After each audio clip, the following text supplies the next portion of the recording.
So,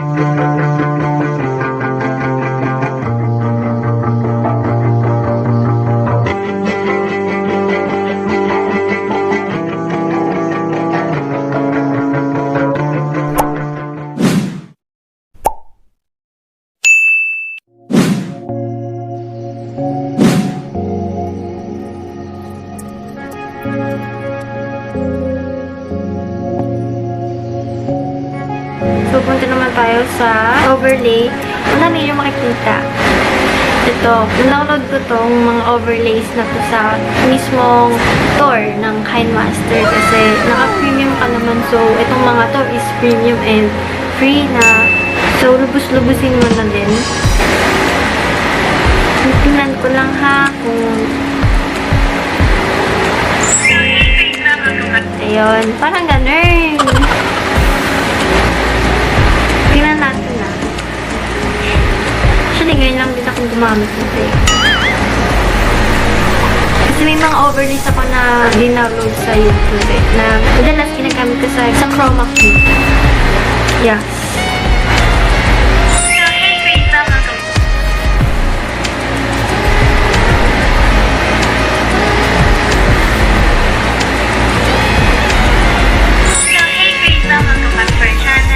Parang ganun siya, pero ayoko siyang lagyan. Example lang. Basta maraming kang maan dito kung i-explore mo talaga siya ng maayos. Ayun. Effect. Basic effect. Pero kasi yung hindi ko siya ginagamit eh. Ayun lang, ganyan. Ito. Sinasabi ko sa inyo ito na, pupunta na tayo sa chroma key. So, before na gumamit kayo ng chroma key, kailangan magda-download ka sa YouTube ng basta, search nyo lang doon, green screen. Ayun. For YouTube videos. Ayan. Yan. Nangyari yung mga meme. Ayan. Makikita nyo yung mga green. Ano ba? Kanyari, ayan.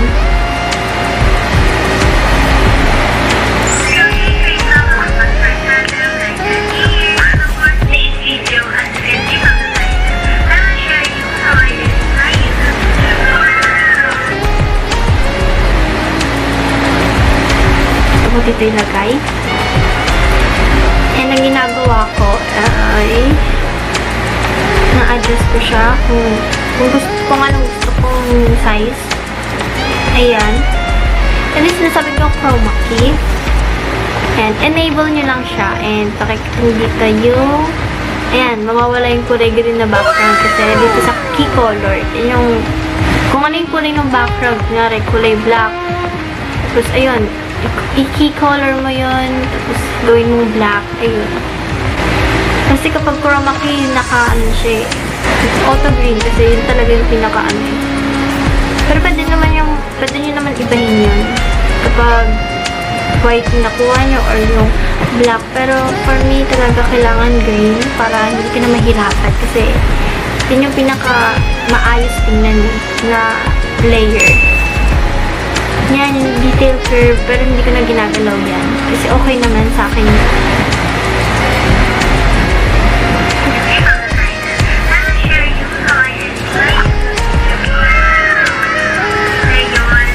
Ayun, ganun. Hindi lang naman pang yung mga chroma key, may mga overlays din. Basta, madami kang matututunan talaga about sa chroma key, sa green screen. Diyan, mas gumanda yung pag-edit ng videos ko.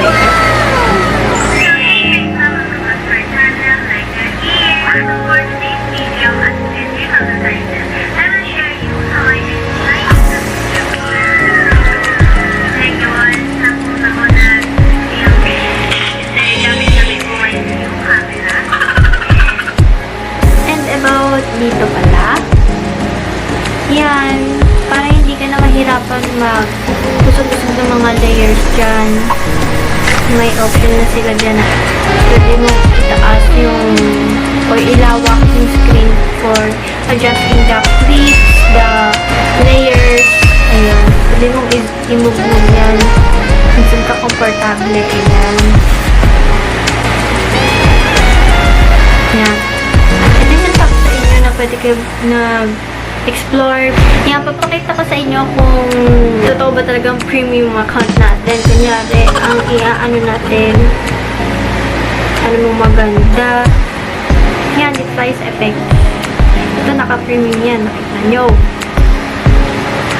Yan yung sinasabi sa inyo na premium, yung sarap sa feeling, naka-premium ka na wala kang binayad na ginastos. Sa effects tayo. Ayan, sa overlay effect. Ayan, collective. Ayan na. Magiging ayan siya. Pero hindi siya bagay. Ayan. Basta mag-explore lang on. Marami pang ibang magagandang mga features ng mga effects, stickers, transitions, overlays. Ayun. Kasi premium naman. So, free na free talaga siya.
Pwede siyang 1080p, 720p, 540p, 480, 360 yung. So, pinaka-the best dyan na resolution is 1080p at alam natin yung lahat. And frame rate 30, 48, 50, 60, 25, 24, 15, 12, and sa akin, ginagamit ko 30 talaga. And yung bitrate F8.60 Mbps, hindi ko na siya ginagalaw kasi wala rin naman akong idea dyan. And export. Hindi naman siya matagal mag-export. Nakadepende yun sa length ng video na inedit mo, na sinave. Ayun. Yan na. So, hey guys, welcome to back to our channel, Lyka here. So, for today's video, as you can see from the title, I will share you how I edit my YouTube video. Ngayon, sa phone ako nag-film. Gamit lang ko ngayon. Yung plus sign, pwede ka pong maglagay dyan ng transition na gusto nyo.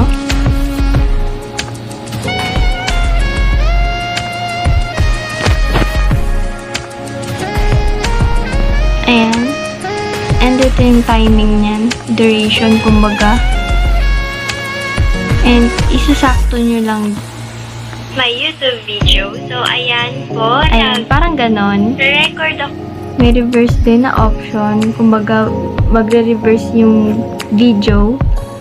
Ayun. Pwede siyang gamitin sa pag magpa-flashback ka. Pag may gusto kang clip na i-flashback, pwede mo gamitin yung reverse. Itong rotate and mirroring, alam nyo na yan. Color filters, ayan, marami rin. And pwede siyang i-adjust. Ayan. And adjustment. Brightness, contrast, saturation ng video. EQ. Mag-base din siya sa audio ng video mo. Volume envelope, yun yung option mo na kung aling part lang yung gusto mong hinaan yung boses or lakasan yung boses.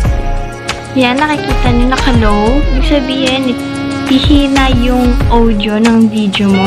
Then, kapag tinaasan mo naman, lalakas yung audio mo. Para sa akin, ginagamit ko yung volume envelope sa mga sound effects. Lalo na kapag may sinasabi ako, tapos ipapatong ko yung sound effect. Kunyari, malakas yun. Pwede ko siyang ibaba para mababalanse lang yung sound effect and yung sound ng audio mo. Reverb option din yan sa audio ng video mo. Voice changer, ayan. Pwede siyang maging keyed. And try natin. So, ayan po, nag-record ako ng video. Ito. Yan. Yung extract audio. Yung audio ng video clip mo, pwede mong i-transfer through audio lang. Example. Ayan. Mawawalan nga lang ng audio yung video mo dito kasi na-extract ka dito. So, ayan. Ano ba, pwede mo rin i-edit yan. And, so, ayun guys, sana nakatulong ako sa inyo in a little way. And, comment down below kung may mga tanong kayo. Message ko lang sa mga nag-aaral po mag-edit. One day, matututunan nyo rin yan. Tiwala lang kayo sa sarili nyo na kaya nyo yan. Na hindi lang ito yung kaya ko, na magagawa ko pa ito ng in the best way. So, mapaganda mo palalo yung pag-edit ng mga videos mo. Just explore. Alamin nyo lang yung bawat details. So, don't forget to like this video. Comment down below for video content suggestions. Share this video para makatulong ka rin sa iba. Makatulong tayo sa iba. And don't forget to subscribe to our channel for more kalokohan and tutorial videos. Bye!